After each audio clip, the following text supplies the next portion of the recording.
All right, so I'm feeling a bit guilty that I turned down the music that fast, and I feel a bit guilty that I was touching the machine and suddenly it skipped over to another song, and I'm feeling a bit guilty that I'm loving you, and I feel a bit guilty that I'm sitting here talking to you, and all of this is like, all of it, I can assume guilt over it. Like, once that hits your head, your mind, guilt seems to be everywhere. Oh, but if guilt is hell, then where do I find myself? Oh no. So if guilt is hell, what is then its opposite? Oh, let's find out, because I really don't like guilt. I really don't like guilt. Like, I don't want to feel guilty about anything. I want to feel free to... Yes, indeed. So this is good morning to you and good afternoon to some of you. So we start this morning with a breakfast with, say, a baguette or a croissant with guilt, and so it's going to be an interesting breakfast.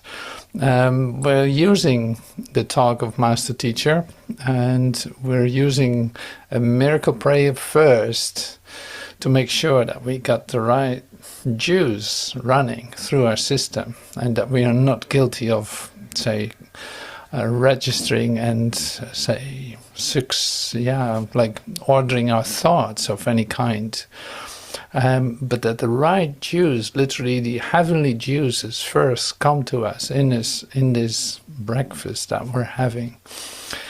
Now that sounds a bit cryptic, doesn't it? Well, it is much more common than you possibly can think at this point. It's a universal experience for a human being to feel guilty. And we're going to take a look at that, because there's no need for you, since there's no such thing as guilt. But yeah. So here's an incredible transformational tool that's been given to you, which is called the miracle. It is not a tool that you use, but it's a tool to get you out of where you think you are, recognizing that you're the dreamer and recognizing that there's an alternative. Now, to invite that alternative, we start with the miracle prayer, and this was what I say, metaphorically speaking, called the right juice. It's like the miracle prayer. Let's pray a miracle prayer first before we do anything, because we're going to need it today.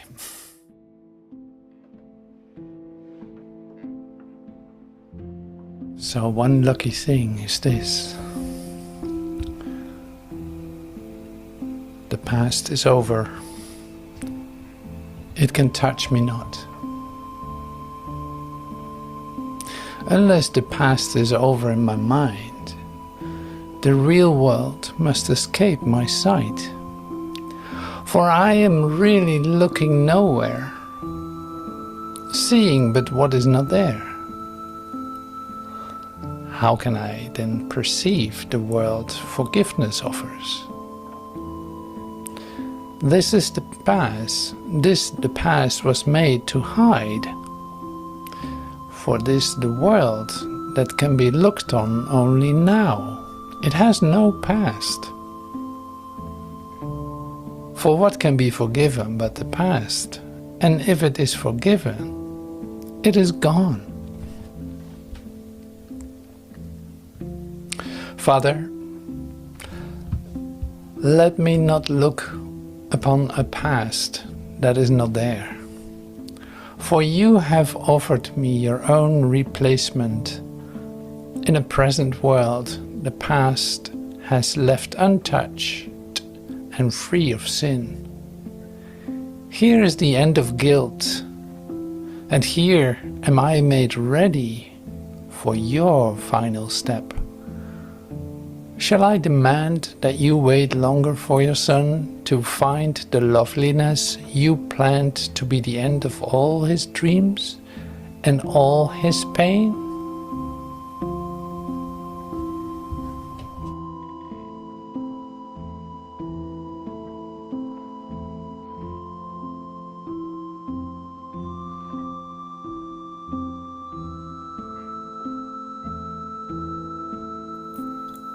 Le passé est terminé. Il ne peut pas me toucher. À moins que le passé ne soit terminé dans mon esprit, le monde réel doit échapper à ma vue. Car en réalité, je ne regarde nulle part et je ne vois que ce qui n'est pas là. Alors, comment puis-je percevoir le monde qu'offre le pardon? Le passé a été fait pour le cacher, car ce monde-là ne peut se voir que maintenant. Il n'a pas de passé, car quoi d'autre que le passé peut être pardonné, et s'il est pardonné, il a disparu. Père, ne me laisse pas regarder un passé qui n'est pas là, car tu m'as offert ton propre remplacement dans un monde présent que le passé a laissé intouché et libre de péché. Ici est la fin de la culpabilité, et ici je suis rendu prêt pour ton dernier pas.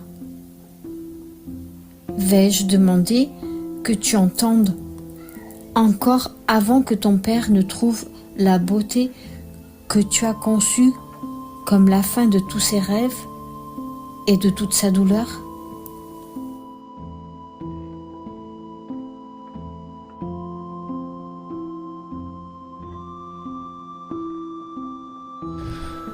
The past is over, it can touch me not. Unless the past is over in my mind, the real world must escape my sight. For I am really looking nowhere, seeing but what is not there. How can I then perceive the world forgiveness offers? This the past was made to hide, for this the world that can be looked on only now. It has no past. For what can be forgiven but the past, and if it is forgiven, it is gone. Father, let me not look upon a past that is not there. For you have offered me your own replacement. In a present world, the past has left untouched and free of sin. Here is the end of guilt, and here am I made ready for your final step. Shall I demand that you wait longer for your son to find the loveliness you planned, to be the end of all his dreams and all his pain?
Thank you so much. Thank you so much for joining in the silence in the meditation. Now you see that this prayer is wonderful. It is very attractive to accept the idea of it. And at the same time, this is probably one of the most difficult lessons in the Course in Miracles. Because if you would accept it, then the past would be over and guilt would be gone. Like you would not have no problem with anything that's occurring because there's no past. You don't hold anyone to whatever happened. Now this is the theme of today, because in fact there is a whole different way of looking at relationships. Now I can say like, well, I've known you a very long time, and that sounds like a friendly opening sentence in a conversation, but at the same time it is like, what am I doing? I'm actually putting my thoughts in order. I make a past real, which prevents me from actually being in a real connection here with whoever I meet. Like, am I allowing this moment to be all that there is in fact the invitation. Now you see that you might recognize this, like in the ones that you know for a very long time, that even maybe were connected to you when you were a kid, or like this. It's like, in order to see them without a past and just look straight at them in this moment, in fact meeting them in the real world instead of in your past fantasy, is quite an assignment, is quite something. So the only thing that's being asked here, and that's what you heard in this lesson too, is to forgive in fact yourself of thinking that any part of the past is real, that it still has an effect on where you find yourself now.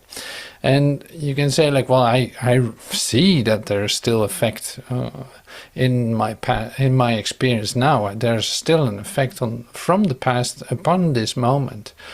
And then it's like, yes, that is only so because you value your past experience, thinking that it has an effect, and receiving the consequences of that thought. Now this is the difficulty, in fact, what we're looking at today. It's like, this is the difficulty of seeing that if you believe what you are is this character in time and space, and then you have a past. Then the past is determining your present moment. And your present moment isn't now at all. It is what you see as part of like a connection between the past and the future. But that's not what now is. Like, now is new. It's a newborn moment in, like, right here, right now. Like, it doesn't go anywhere. It is not, there's no tomorrow in that. There's no anything in that. Now this goes very deep, and of course Master Teacher used this in his talk, and we're going to look at some expressions because it's so specific, you could say, in how he almost does, like you could see it as the subtlety or precision of a brain surgeon. So this is how he looks at everything in how you are thinking. It's like, take a really good look at this. Now, what is going on? And take a look at that. Yes, are you willing to admit that this is the way that you look, that this is what you see, and that the consequences of that is something that you didn't really calculate in, like really didn't think of, as would be the consequences of your thinking. Now, if you sequence your thoughts, Master Teacher says, it's in fact what guilt is. Like what happened yesterday. I don't want to talk about yesterday. What happened yesterday? Oh my God. Like, I'm guilty of doing something yesterday. I'm guilty of doing anything in time. That's why I started this meeting like that. It's like, you can literally be guilty about everything, because if you believe that there's a time-space continuum and you are operating in time and space, then you are guilty. Like, all of it, what you think, what you do, what you bring back into this moment, the memory that comes in, a painful memory that comes in, the hate you have for someone, or the judgment, like, let's start with that, like the judgment that you cast upon someone makes you guilty in that sense. Like, it makes you guilty because you literally make the past about this, what you see as that person, real, while it has no reality whatsoever. So that's why this is so incredibly such a great subject, you could say. It's a great subject, but it seems like guilt is so sticky. Wow, how do you get rid of it? Well, for sure, by seeing it for what it is. So that's why this is helpful for. So I'm inviting you to be completely open-minded. You never heard any of it. I will introduce you to Master Teacher. So if guilt is hell, what is its opposite? That's a very good question. If guilt is hell, what is its opposite? And that is part of a lesson. I don't know which lesson, I could look it up, but it's like, if guilt is hell, what is its opposite? That's one of the questions that you ask during doing the lesson. So from the tape, what are you doing in hell? That's the one that we're going to listen to today. If guilt is hell, what is its opposite? Well, that's easy. We will answer that perceptually. Then non-guilt would be heaven. And our problem doesn't really lie there. Although, let's say altogether, guilt is hell, non-guilt is heaven. Now the problem lies in your belief that guilt is indeed hell, okay? Well, let's go to what a definition of guilt is, okay? Guilt is linear time association. I think that you're living on a timeline. Guilt is the ordering of your thoughts. Like there was yesterday, there's a tomorrow, and this person did this to me, that person did that to me. And taking the assumption of the responsibility for associate perceptual mind, okay? So the associate perceptual mind, translated into other language, is like you use your associations, you use the thoughts that are coming up, and they are related to past ideas. Like there's a continual comparison. It is part of your language, literally, to associate ideas based on the past to actually express yourself. Right? So that is already past based. And it is like you use only expressions or thoughts that are past based. You cannot not do that. Like there's not an original thought coming to you. Unless you're doing the mind training, then suddenly, yes, that can happen. But in human thinking, your thoughts are basically always past related. So you associate with something that you already know, or what you see, and what you recognize as familiar. You have a word for it. So that makes you already like guilty. You have a word for it. You know how a person is, for instance, because of your past experiences, and you're very like sociable, like you very much have great social skills, you could say, and you can read someone. You already know how someone is thinking and what you think about this person, where he comes from, what he does, what his bank account looks like, and all this, like just based on past understanding, knowledge. Well, it's like, of course that is not true, but this is the way that you associate with your thinking. It is based on your individual, it's almost like a statistic assessment that you have started a long time ago. Yeah, this is, so the interesting part here is that the statistics that you've started, and you call that education, or you call that growing in your awareness about people, your knowledge about people, and all this. It's like you base your judgment on your statistics. So you're not going to give that up that easy, because it is your basic work that you did that makes you, like literally that makes you, because you're so wise. You know so much about everyone that you say your statistics are right. They're actually right. So that's why the difficulty in this is really like in giving up your wisdom is immediately connected to, in fact, resigning as your own teacher, which is really something that is where you're being instructed to in A Course in Miracles. Resign as your own teacher. Like your statistics are wrong because they're past based. Now this would be the same as using AI. Like AI is the same ideas, all past ideas put together in giant computers. And you think that is going to give you information. Now that can never give you information, only past-based, more past-based guilt associations, you could say.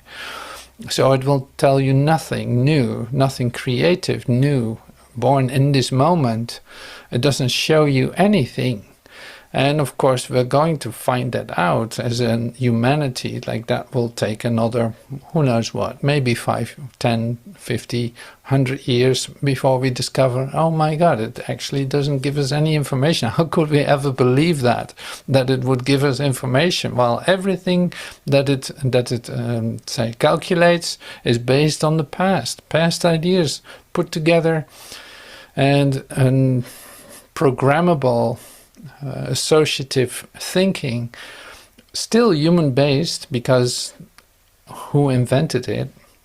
Now, what can a human invent? It can only invent based on the past.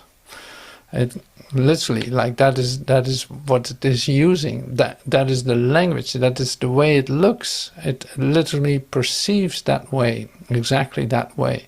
There's no other way to perceive as a human being. So you see only the past. Lesson 7 of A Course in Miracles.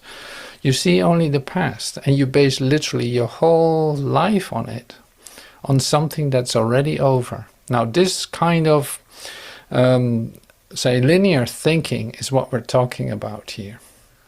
Being the authority of your mind is guilt. Being the authority of your mind is guilt. Guilty as hell. Like you determine what you believe and what you don't believe, right? So that puts you right in the spotlight. Like you're guilty. If that would be like a judge ruling, then you would be guilty because you base your verdict on past ideas. Why the necessity of non-compromising statement that guilt itself is, finally, all perceptual mind relationship.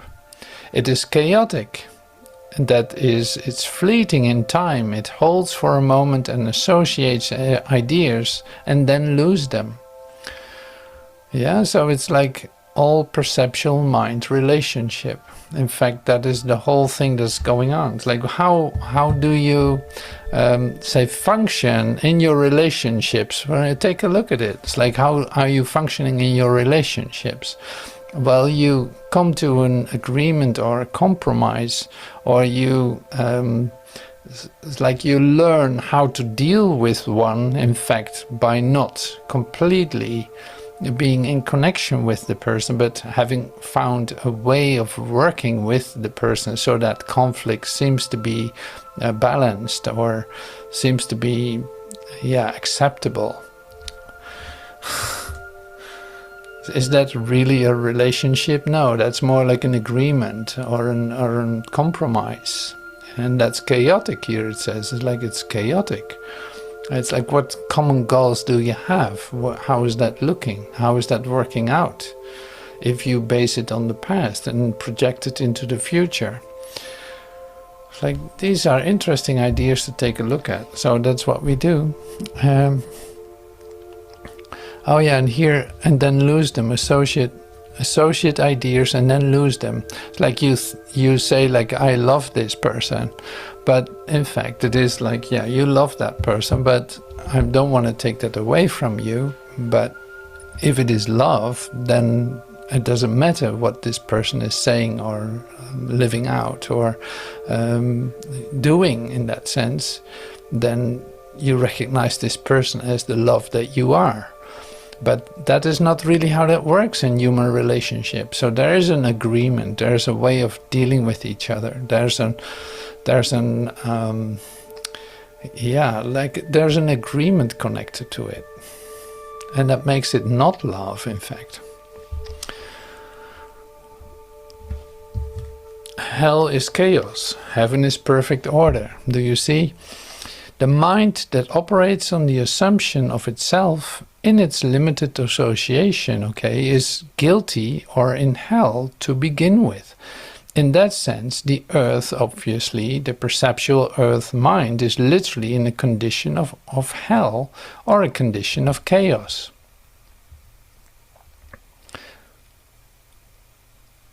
The mind, the second sentence, like the mind that operates on the assumption of itself in its limited association, okay, is guilty or in hell to begin with. Like you base your identity on your limited ideas about yourself, right? You have an idea who you are, and this is you as a human being. You have an idea about who you are, and in fact, that is a limited view, because you don't have an overview. You don't function as as a total part of the universe. No, you bring that back to what is doable for you. Swim around, you could say, you swim around in complexity and trying to balance it out to an acceptable degree of chaos that you might even associate with an idea of happiness, or not too bad, or I'm doing fine. That kind of expression. It's like you're balancing it out, not to make it total, but basically to survive it, not really to deeply enter into the delight that is your creation, that the way that you are created, or ecstatically happy, perfect happiness, without a contrast, without an opposite.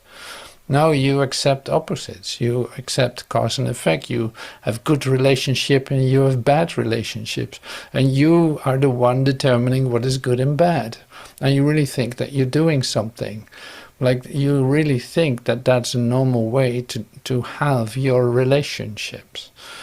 Now this has nothing to do with reality, is basically what is being said here.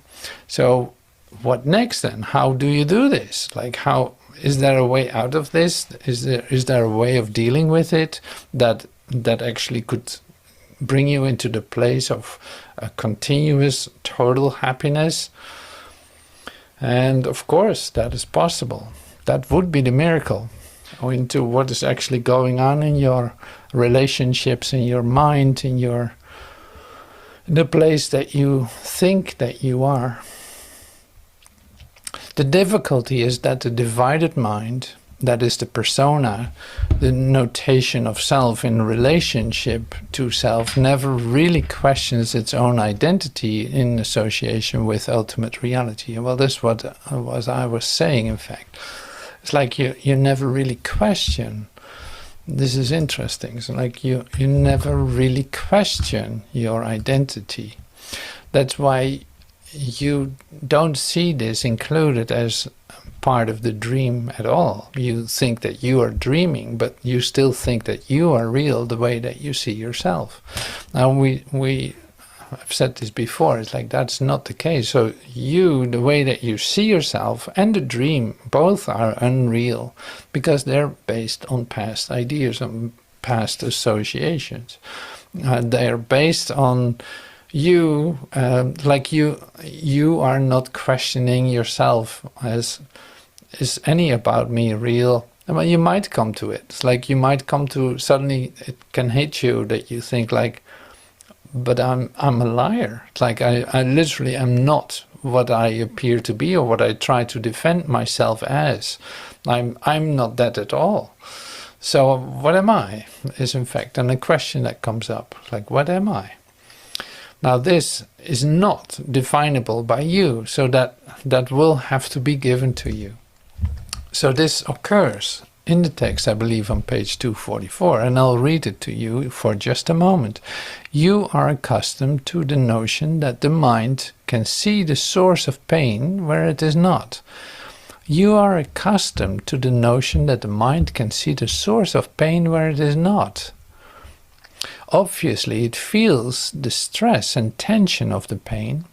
The doubtful service of such displacement is to hide the real source of guilt and keep from your awareness the full perception that it is insane. Like that would be the idea behind it, that it is insane. The way it thinks is insane because it thinks based on a past that is over, literally based on nothing at all. You are starting from an insane premise, but don't admit its displacement always is maintained by the illusion that the source of guilt from which attention is diverted must be true. And this is precisely what human beings are trying to determine. And this is precisely what the human beings do in trying to determine their relationship with God. They are in an assumption that their associate ideas that establishes their existence on their reality is true. See, this is, I don't know if you hear what this says, but it's like literally you use this also as a determination, like what is God? What is God is something that you try to bring into your limited frame of reference, you could say. Within your own idea of yourself, you want to have a God.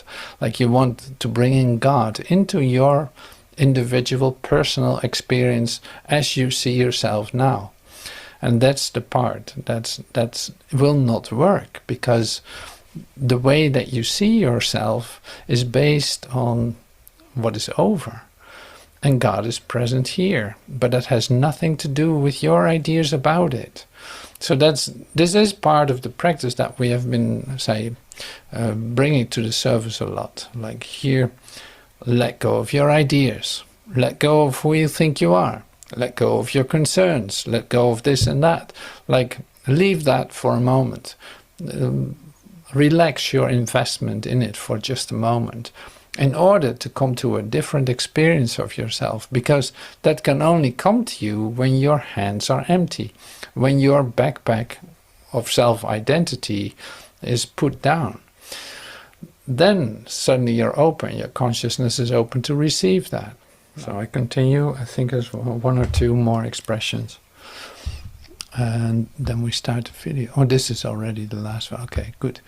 You are starting from an insane premise, but don't admit its displacement always is maintained by the illusion that the source of guilt from which attention is diverted must be true.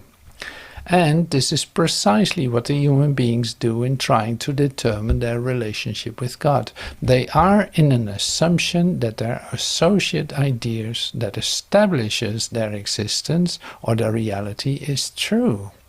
Like you don't question the reality of how you see yourself. Literally you can't look beyond your own ideas about yourself. That would really be a miracle to do that. Like you need a miracle to get out of that idea about yourself. Now, as long as you stay in your association of selfness, you could say, in your chaos of past ideas, in your little artificial intelligence that you apply to your daily affairs, literally you're in the middle of your guilt. You're in the middle of your guilt because you will not experience God in it. You can have ideas about God, but they are just as over as the ideas about yourself. Now this is why we talk about rebirth. Like there has to be a rebirth moment in which you actually wake up out of your dream in order to experience something else. See, that's not so easy to express here. That's not so easy to teach, you could say, because, like we said here, like you don't see yourself as the total fake that you have made up. Like to admit that would be a giant step for many of us. It's like that's a big step. No, none of my ideas about myself have any reality. See, that's literally a devastation for your self-idea. Like that's a big blow to the ego. There's nothing left of it. There's literally, well, yeah, now you don't have to defend that. That's wonderful. It doesn't have any existence. You never have to revert to it again. You don't need it in order to be who you are, is what we say then as some kind of, that's kind of nice to say that. But the experience will be that you literally see your world collapse and see fall apart. And that you have been holding it up and trying to establish this as your reality because you didn't know the alternative was that total. Like you like a little bit of God, but to have your whole dream being wrecked, so to speak, and falling apart in order to experience God is another step. We're at God's country place, and the guilty ones gather. The motivated perceptual consciousnesses determined to seek God. There's the crux of the teachings of Master Jesus in the Course. And they occur very early in one of the workbook lessons. Obviously nobody reads or reads at the level that they should begin to read now. It says, if guilt is hell, what is its opposite? Well, that's easy. We'll answer that perceptually. Then non-guilt would be heaven. Our problem doesn't really either, although let's all say that together. Guilt is hell. Non-guilt is heaven. Now, the problem lies in your belief that guilt is indeed hell. Okay. Well, let's go to what a definition of guilt is. Okay. Guilt is linear time association. Guilt is the ordering of your thoughts and taking the assumption of the responsibility for associate perceptual mind. Okay. Being the authority of your mind is guilt.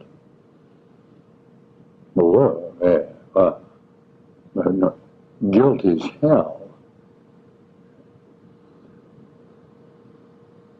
Why the necessity of the non-compromising statement that guilt is hell? Finally, all perceptual mind relationship is chaotic. That is, it's fleeting in time. It holds for a moment on associate ideas and then lose them. Hell is chaos. Heaven is perfect order. Do you see?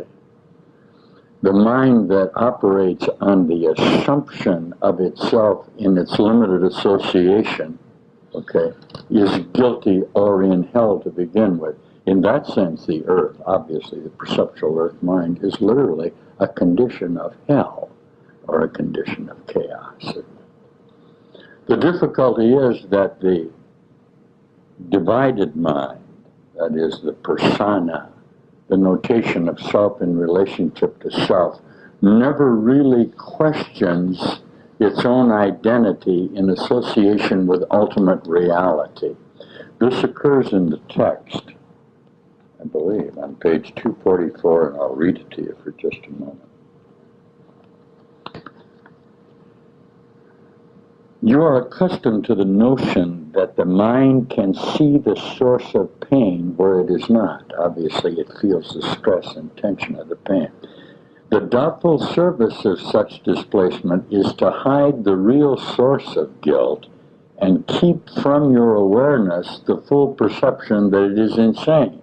You are starting from an insane premise, but don't admit it. Displacement always is maintained by the illusion that the source of guilt from which attention is diverted must be true. And this is precisely what the human beings do in trying to determine their relationship with God. They are in an assumption that their associate ideas that establishes their existence or their reality is true. Okay. Our declaration is it is not true to start out, that it has no truth in the formulation. The whole nature of the singularity presentation of the Course in Miracles is that perceptual mind is not real, that the earth as you have devised it is not so, okay? That anything that is not forever has no reality, that anything that is fearful, okay, through associate thoughts is not real, and really this is what this says. Okay. Displacement always is maintained by the illusion that the source of the guilt from which attention is diverted must be true and must be fearful, or you would not have displaced the guilt onto what you believe to be less fearful. This is the statement that perceptual mind is inherently fearful, isn't it? It's always in an existence. It's always fending itself from previous associate thoughts. But remember that the whole world is only previous. The whole world has actually passed away. You sit in a field of fearful memories, don't you? Oh, sure, okay. You are therefore willing to look upon all kinds of sources, provided they are not the deeper source to which they bear no real relationship at all. None whatever. Okay, ready? Insane ideas have no real relationships, for that is why they are insane. Okay? No real relationship can rest on guilt or the ordering of thoughts, or even hold one spot of it to mar its purity. Okay? For all relationships that guilt has touched are used but to avoid the person and the guilt. You've already set up your guilt and are sharing it in the limited ordering of your mind in your own self-identity in association with the false self. Why, is this pure? Huh? Is this what relationships on earth are? Of course. They start from the insane premise that you can be separate from everything. The whole notation of the ego mind or separate mind is that somehow you can establish your own bailiwick, your own kingdom, that you can be real outside of a reality, using the power of that reality to deny yourself. What absurdity. For all relationships that guilt has touched are used but to avoid the person and the guilt. You really don't want to have a relationship. You've been trying to avoid him. Okay? Why? Because he represents your guilt. Well, what strange relationships you have made for this very strange purpose. And you forgot that real relationships are whole and cannot be used by you at all. They cannot be used by you at all. They are used by the Spirit, and it is that which makes them pure. Okay. If you preempt for your own ends what you should have given him, he cannot use it for your release. This is the whole notation of the workbook of the Course in Miracles, of stop judging. That it has nothing to do with whether your judgment is good or bad. It's a statement that your judgment is not real. Listen, no one who would unite in any way with anyone for his individual salvation will find it in that strained relationship. It is not shared, so it is not real. Guilt cannot really be shared, can it? Or could it? In any union with a brother in which you seek to lay your guilt upon him, or share it with him, or perceive his own, you will feel guilty. Nor will you find satisfaction and peace with him, because your union with him is not real. It has nothing to do with whether it's painful or good, is it? You will see guilt in that relationship because you put it there. It is inevitable that those who suffer guilt will attempt to displace it, because they do believe in it. Yet though they suffer, they will not look within and let it go, and they cannot know they love and cannot understand what loving is. Their main concern is to perceive the source of guilt outside themselves and beyond their control. This is the only teachings that I present to you, and these are the only teachings that you deny. I present to you my certainty that you, as an individual consciousness in your own conceptions, are not real. You have no source. You have denied your source, and make an assertion of yourself in relationship with nothing. You literally have invented what? Space and time in order to keep a distance between yourself or your mind and your previously constructed thoughts. What lovely notations these are from this assertion of whole mind and from our master teacher Jesus Christ. We're at God's country place, and we'll probably be back.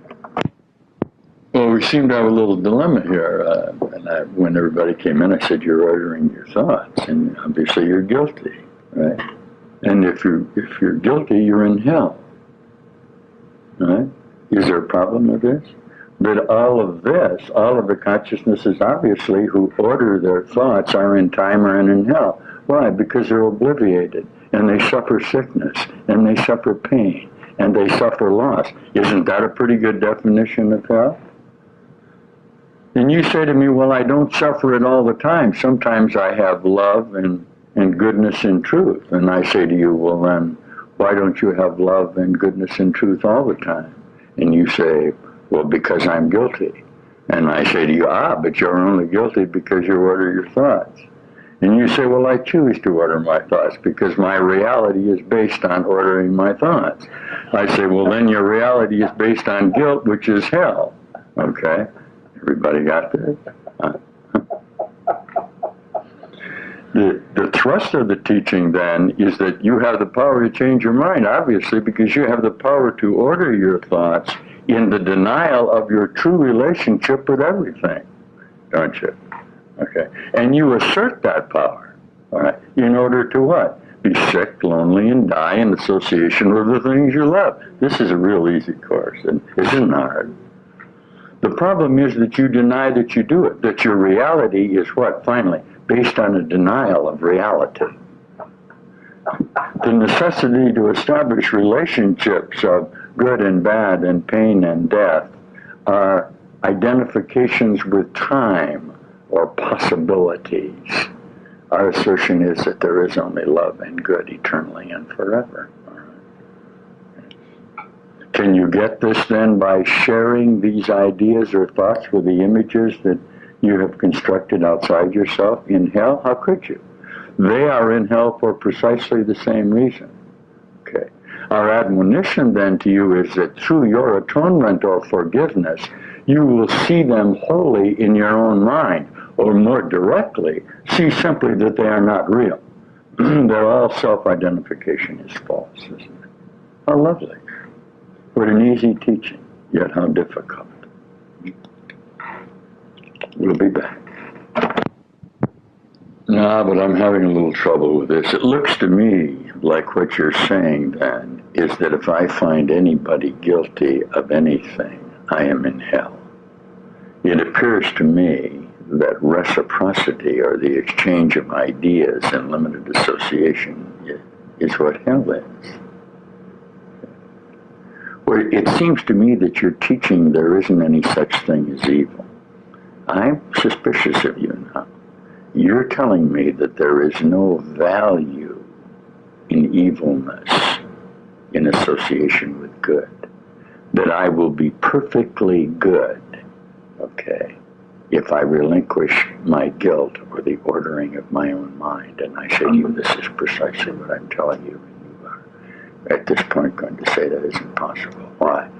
Because you lack the trust and faith in the single reality that constitutes the universe. You're finally going to come to this. You're finally going to have to look at your own self-will, your determination to hold on to your own identity in association with something that you cannot conceive, without the notation, as we just directed you, that all conceptions are false and not necessary in the association with the love and truth that is really yours in eternity. Now, no matter how often you come to this point in the practice of your relinquishment of judgment, obviously, truth does not judge. Okay. If you judge, the aspects of a false consciousness are always relationship judgments. Any course that did not direct you to forgiveness would be absolutely meaningless. Any course that did not direct you to acceptance of responsibility for your own thoughts in your own mind will be meaningless.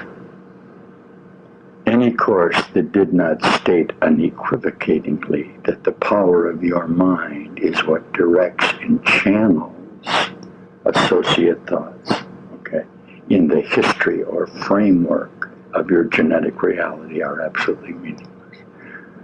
I say this to you for those of you who are suffering the pangs of hell, okay, which is what the earth is, okay. For those of you who have looked about and see the things that are happening here, the death and the loneliness and the murder and the mayhem and the chaos, and are beginning to address the certainty that there must be another way, and actually entertain the notation that if you will relinquish your thoughts, there will come about in you a change in perception of the relationship of the guilt projections that you have placed outside yourself. Axiomatically, the simplest mechanism would be simply to accept the total guilt, which is total chaos, which is a statement, okay, of unqualified determination to seek light and love and truth, with a declaration, this is not real. I am under no laws but God's.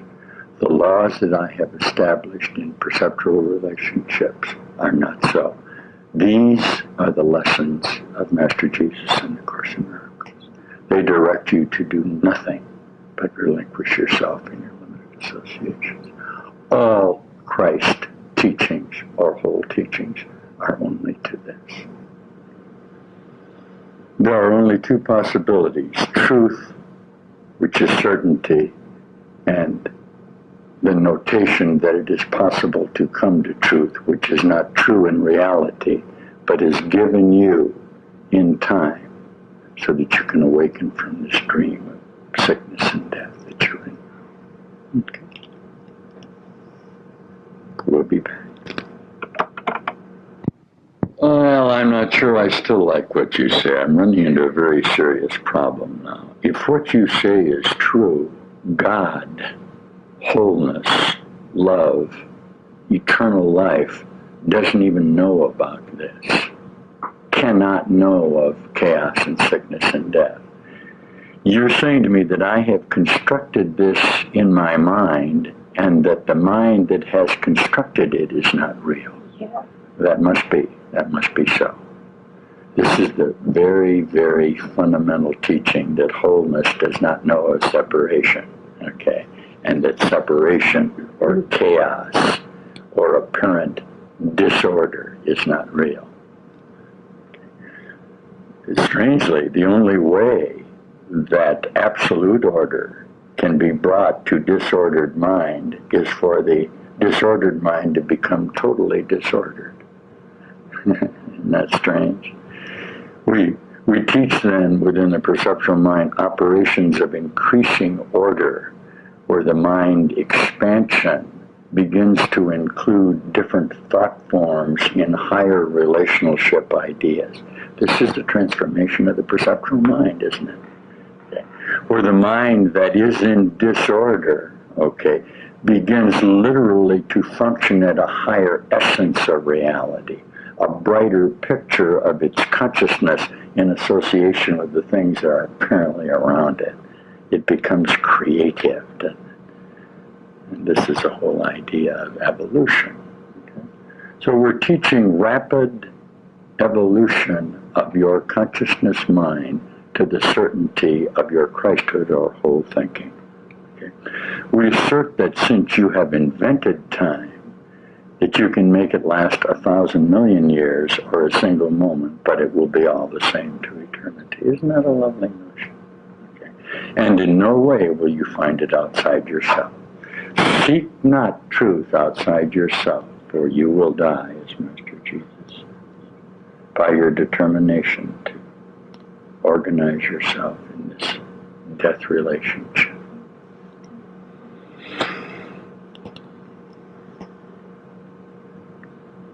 For some of you, there will be a great deal of relief in discovering that God is non-judgmental. For others of you who are set on patterns of right and wrong, it will be very difficult. The idea that God knows not of it, however, is a requirement for sane mind, because only split mind would believe that good and evil could coexist, that chaos and order could be somehow side by side, without being detrimental to the idea of truth and love. The reason this is difficult is because it is the only difficulty. If there is a God, he must have created you, and he must have created you perfectly. If there is no God, if there is finally no wholeness, you are limiting yourself to such an incredibly fearful view of your determination to annihilate yourself. Continue to do that if you wish. Those of you who are feeling the frustrations of getting old and wrinkled and dying might want to look at some of the assertions of Master Jesus that at no time is the body real at all. It's always either thought of in the past or anticipated in the future. And if just for a moment you would relinquish your perceptual associations, you would simply spring into reality, which is all about you. This was the end of chapter 18 in the text of the Course. There will be emerging some lovely new teachers of God who will actually begin to teach what Jesus says in this insertion of reality into the chaos and death that constitute Earth in this framework of perceptual time. They're actually going to begin to read what it says. So far they haven't, but you have to remember this. Basically, perceptual mind is very fearful of the teachings of any whole mind. How would it not be? Its reality is based on the denial of itself and its whole-mindedness, isn't it? You ready for that out there? Or are you going to continue to inflict more pain on yourself in your determination that there is some reality to death and heart disease and cancer? I declare to you that through the healing of your whole mind, that you're coming home, you'll heal theirs. These are the direct teachings of the Course. This is what the miracle is, isn't it? The change of your mind, so that the images outside of you will become whole. Is this literally true? Well, of course. Of course. This is the teaching. The Earth is your construct. Yeah. Isn't that nice? You are going to, with continuing practice, bring the problem and the source of the problem together. And you'll feel great joy in the release of that guilt with the declaration that there is whole truth and beauty and love and universal consciousness. We'll see in a little bit. It's amazing. We're really looking at it together here. We're at the kitchen table in God's entry play. The necessity for the human being to be guilty is extraordinary. If guilt is ordering the thoughts, Master Jesus says you have an authority problem, but if you look at it in its raw truth, it's incredible. The consciousness literally does not want to see that it's whole. Okay, its whole associations is with its ultimate demise, that it's going to die. How absurd. Those of you progressing now in the awakening see the absurdity, and Jesus says the absolute hallucinatory associations of the dream of the world. They are only to be laughed at. This gnashing of the teeth that goes on, this determination for possession. To prove what? To prove the guilt of the consciousness and to find his brother guilty or responsible for that guilt. This is real fundamental teaching now. If guilt is hell, what is its opposite? In no way will you find salvation except with the relinquishment of your own association thoughts. Is that being born again? Is that the death of the self? Is that turning your will and your life over to God or to a reality of God? It should begin to be fun for you, though. Why? Because you will see the results of true relinquishment. That's what a miracle is. Okay? The miracle is nothing but the removal of the obstacles of perceptual mind that you have established from seeing the light that shines directly and fully on you behind this veil of death and guilt that you are determined to make real. And I say to you now, awaken from this dream of death and see that you are whole and have never left heaven. And we're together there, out of time. And we but relive that single moment when you became guilty. The fall from heaven. I'm here to tell you, dear brother, that the fall was only a dream, that it is not real now, and that it was never real, and that you are contained in the notation of the fall. And this, and only this, will give you salvation or enlightenment. How simple. How true.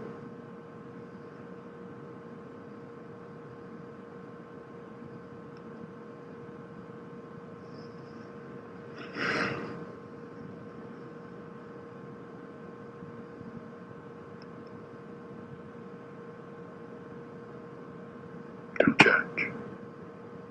But that'll be fun for you. And when you're attacked for it, just smile. So what? Look at the outcome of judgment. An outcome that is already being acknowledged by those who judge and construct this world of death. Be determined then not to be a part of this associate unreality. Understand that you are the dreamer of this dream, and that the power of your mind can be used to awaken you to reality, because that power is the power of the universe contained wholly in you. We'll see you soon. Perhaps we'll take one more look at this then, to look at what the key to remembering reality really is. Okay. It has to finally be the statement, all right, that the source of the apparent problem is not real. That if there ever could have occurred, all right, in eternity, a real schism, okay, of separation, all right, that it would be irreparable. That if there could be such a thing as real separation, okay, Jesus teaches directly, and all logical, reasonable minds teach that if sin or guilt is real, it's unforgivable, and it should be. If sickness is real, it's not healable. There'd be no possibility that it could be. And those of you in some sort of lucid mind can see this. That's why you can begin to direct your attention to the certainty that the remedy only defines the sickness in your determination to associate yourself with varying degrees of an existent reality until the framework of your limited association runs its apparent course. Okay. So, but remember that you have given reality then to time itself, to a progression of time. Okay. You are guilty then. Okay. You are guilty of the association of time. The teaching yesterday when Master Jesus says at no time is the body real at all becomes valuable. It's always either thought of in the past or anticipated. And that the horrible situation that you actually find yourself in would become evident if you would stop covering your now and look for just a moment at the consequences that are being projected from your own thought systems. This is the teachings of the parting of the veil of the looking at the defiled altar, but you have that very well guarded by all of your genetic memories, by your I Ching, the total possibilities of all separation in relationship with all separation, the 9-dimensional configurations of space-time in relationship to great rays of light reality. Of course, there's nothing that you guard more assiduously than guilt, the necessity to retain that moment of horror, separation that you found yourself. Now, it's important that you see that that moment is what this is. And then perhaps you can look at the certainty that this is not so, that this is not real. First, with the reasonable conclusion that all perceptual thoughts are past tense, that is, that this is all over. And second, with the master association and awakening that it never happened and is not real, and that you were only dreaming and have never left home. But as long as you continue to order your thoughts and find yourself in this association with death, you will never escape it. That's the necessity for you to come now and practice this new-mindedness, this new teachings of forgiveness, the continuing insertion of the energy that began 2,000 years ago. The man who remembered who he was. As Jesus says, I'm that half step ahead of you, but be assured that you did make that step. Not really subsequently, but with me, and in remembering that are you made whole. For indeed God has only one Son, and that Son must be you. For you to retain a separate identity outside of the fold of reality will become more and more senseless to you as you relinquish this death association that you have been so determined to hang on to. You are not guilty. And the reason you are not guilty is because sin and sickness and death are not true. There is nothing separate from reality because it is singular. These loving phrases are contained in the Course continuously. Jesus will make statements like, anything not in heaven is not real, therefore the earth is not real. The practice of letting go of your associate thoughts will lead you directly to that determination. That's what A Course in Miracles is. A Course in enlightenment of your mind through the relinquishment of your false associations. This has always been the teachings, and it always will be the teachings, and nothing else but this is ever or would ever be taught by a true teacher. I know this is unequivocating, I know that it's uncompromising, but remember that truth knows not of this. Okay. We are dealing with an impossible situation. This literally did not occur. And you, as the dreamer of the dream, have the power to awaken now and see that in reality you never left heaven. If guilt is hell, what is its opposite? Heaven, of course.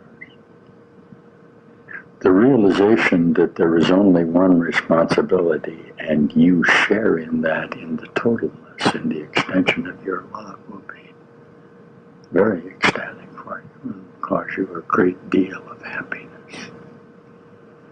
But you must be willing to be found innocent.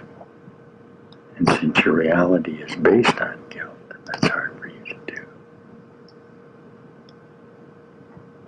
Yeah. Not through being judged whole, but to the statement that all judgment is false. So look around you and see if you first accept the responsibility for this in your mind. If this is really what you want it to be. Or are you still blaming your brother or God or something else for the chaos that is evident in this time framework, in this association? We're here at God's Country Place at the kitchen talking about reality. How joyous it is now to see these whole minds coming together and making assertions that indeed there is an authority or a creator in which we share our reality. Is that too tough an admission for you, brother? Would you still like to not look at the outcome of everything that has occurred in this moment of horror? We're tapping you gently on the shoulder now and saying it's time to wake up. All of this was only a nightmare. You're seeing it more and more clearly now as you become determined not to undergo another death experience. Many of you now are hearing these tapes and are simply making statements of eternity. Are coming to see that he that believeth unto me will never die. Not that he will die and have subsequent reality, but the reality is here and now in the declaration that death is impossible. In the admission that you have invented time. Okay, it can shorten it immeasurably by your determination to live in the eternal modality, right to the point of debarkation, to the return to the light, containing all of you, nothing left out. Wow. We'll be with you. Perhaps we'll have just a couple of moments of meditation here now while we practice just a moment of this non-guilt. Relinquish ourselves to that light that's all about us.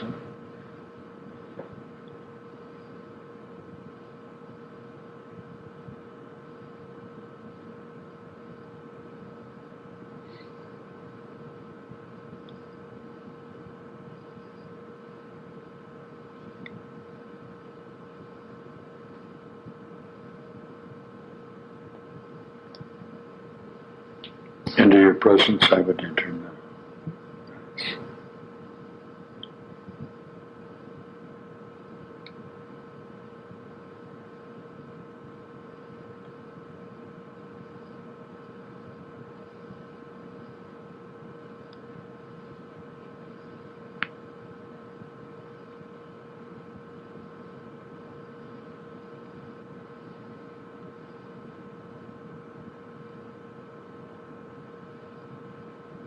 Let it go now, teacher. It never happened.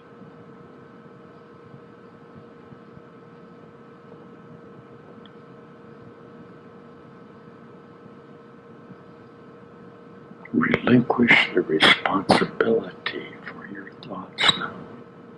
Just turn them over.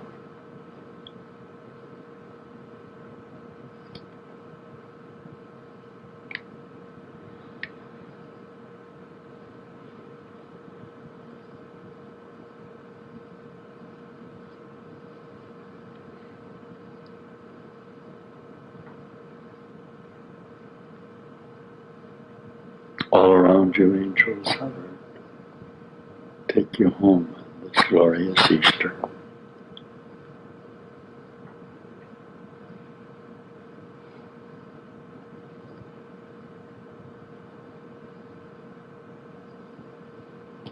You spring out of the hell of self-identity into the new certainties, creation of God, wholeness and truth.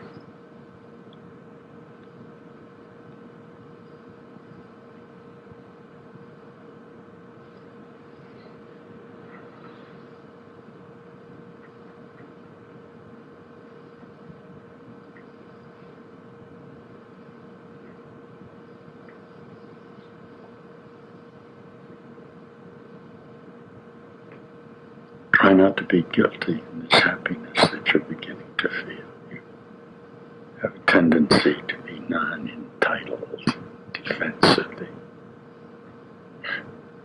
perceptual death ritual. I assure you that you have never left the single source of all reality.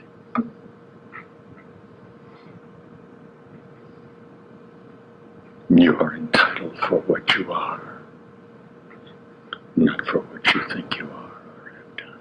They have no meaning.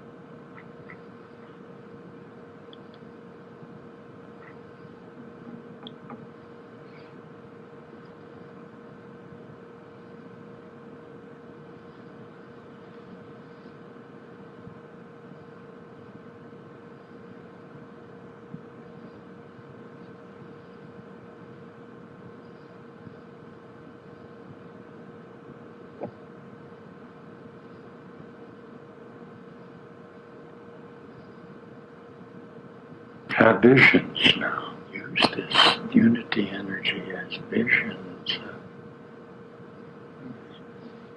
operation of increasing order going on in your mind.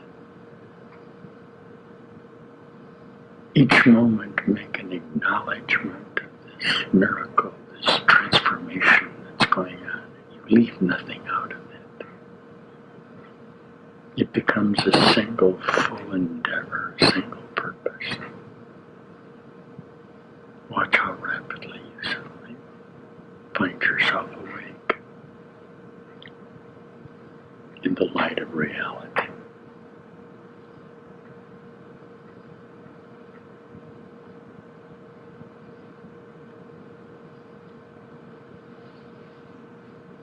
It was only a dream of death.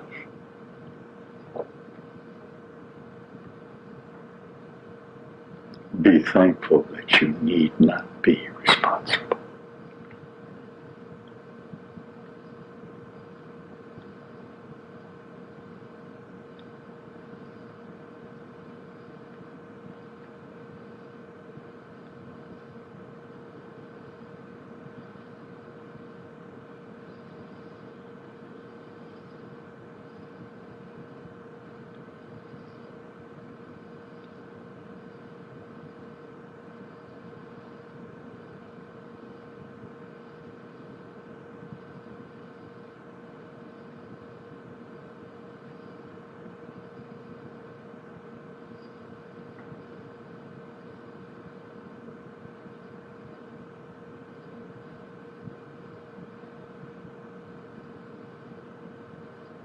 You are innocent and thereby invulnerable.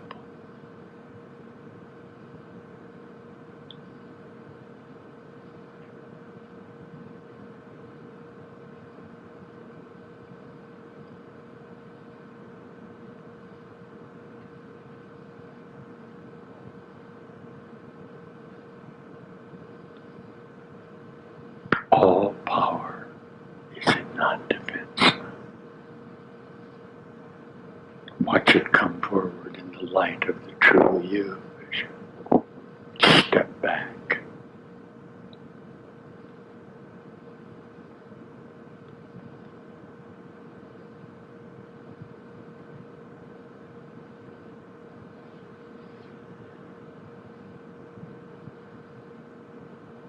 Those who judge will be guilty one day, for they but judge themselves.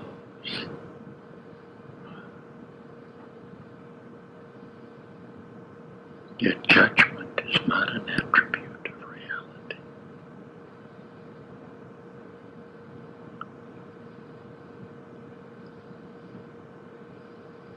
All attributes are delays in time.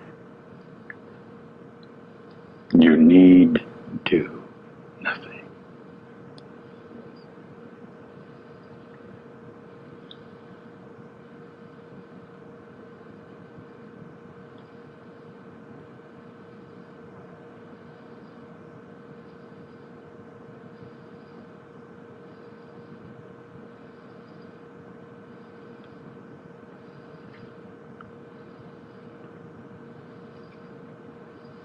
we find you then not guilty. Not because of reparation, but with the certainty that no crime was committed.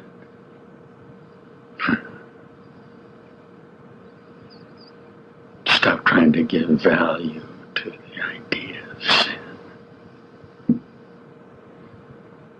If you continue to do so, as Master Jesus says, it's going to take you a very long time to get out of here, because it is not